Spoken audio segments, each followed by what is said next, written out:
क्या हकीम लोग स्टीराइड का इस्तेमाल करते हैं?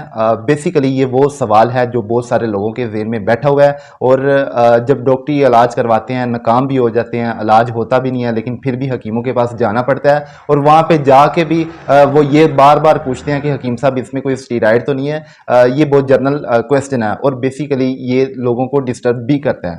अब अगर स्टीराइड की हकीकत को समझा जाए तो स्टीराइड एलोपैथिक की इजाद है, यानी कि डॉक्टरी दवाइयों का हिस्सा है, अंग्रेजी दवाइयों का हिस्सा है।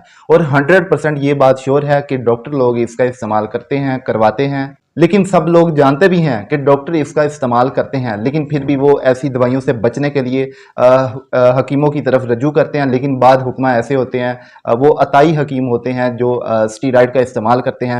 मोस्टली वो एक ही दवाई हर बंदे को दे देते हैं, खासतौर पे ऐसे हकीम जो जोड़ों के दर्दों का इलाज करते हैं, उनके पास रश लगा होता है। हर बंदे को बगैर तशखीस किए एक ही दवा इंतखाब कर देते हैं।